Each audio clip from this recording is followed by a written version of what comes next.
who needs to nail the draft the most? You're up. I'll just go with the obvious choice and say the Bears, right? I think we know that, Caleb Williams is going to be the number one overall pick. It's felt inevitable for a long time, but especially since they traded Justin Fields to the Steelers. But I think the underrated element of that is the number 9 overall pick. Right. What are the Bears going to do with that pick? Are they going to trade down? Are they going to go to number 12, somebody like the Broncos that wants to move up potentially to get a quarterback? And then does that bring them another asset that they can use in order to fortify this team for a guy like Caleb Williams? I mean, this could set the Bears up to be successful for the next 5-6 years, right? I think that would kind of be whatever window we want to say of success for them. So they need to nail this, not just with what they do at number 1 overall, but what they do with that number 9 overall pick too. Yeah, and they don't have a lot of other picks, so it would make sense to trade down there and get more assets, get more players. I'm going to go with the Cowboys.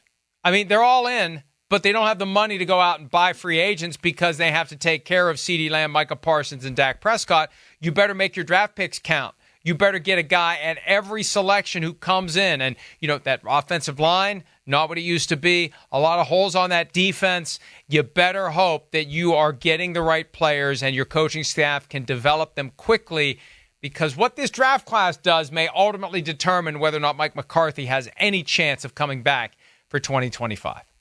Oh, there's no doubt about that. The Cowboys are going to be under a lot of pressure. I'll go with the Buffalo Bills for my second pick, because it's not just that they need a wide receiver, which they do, despite what Brandon Beane wants to say. But, they're replacing a lot of veterans, not just Steph Diggs, right? Jordan Poyer, Micah Hyde, Gabe Davis, Mitch Morse, your center, Leonard Floyd, Trey White. I mean, all of those guys were significant pieces. And yes, Trey White's been hurt. But if you look at it from that perspective, and you've got to replace veterans and you got to replace leadership, you're going to do it by getting younger. That means you have to nail the draft. And so that means they've got to nail however many picks they go with.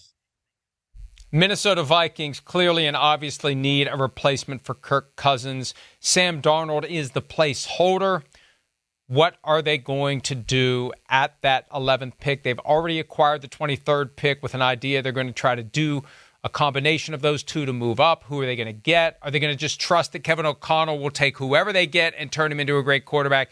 This is the key for them, and they need to come out of this with a franchise quarterback, even if it means considering moving on from Justin Jefferson. As I said earlier this week, if you're not going to pay him, and it's never going to get any cheaper than it is right now, if you're not going to pay him, trade him and use that asset to get yourself a true year in and year out franchise quarterback who can become joined at the hip with Kevin O'Connell, 10, 15 years of the kind of performances that make a difference between getting to a Super Bowl and not getting to a Super Bowl. All right, one more round. Who needs to nail the draft the most? It starts in only 6 days. If you haven't heard, there are picks so far. Myles, who do you got?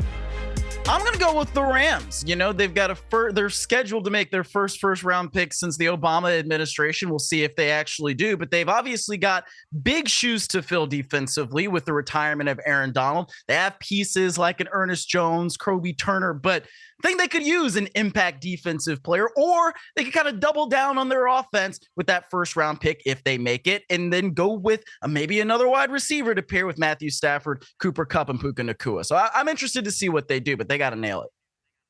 We did the NFC East draft needs recently, and the Giants, when you look at their depth chart, they really don't have anyone who can make noise with the ball in his hands. Running back or receiver. They need a playmaker. And this temptation that they apparently have to take a quarterback at 6, maybe even trade up and take J.J. McCarthy. That's another thing I heard, that they really like J.J. McCarthy, and maybe they will trade up to ensure they get him. Who's he going to throw to? Who's he going to hand off to? All due respect to Devin Singletary, he's not Saquon Barkley. You're going to make it harder for the kid to succeed because he's not going to have the help around him. So they need to get playmakers in this draft. Not only that, they got to be a better offensive line. I mean, my gosh, that offensive line was a mess last year. So they had a lot of work to do in the Giants. Bill Belichick might not want that job next year. They offer it to him. Hi, it's Mike Florio. Thanks for watching PFT on YouTube. Hit subscribe for the latest news and analysis from Pro Football Talk.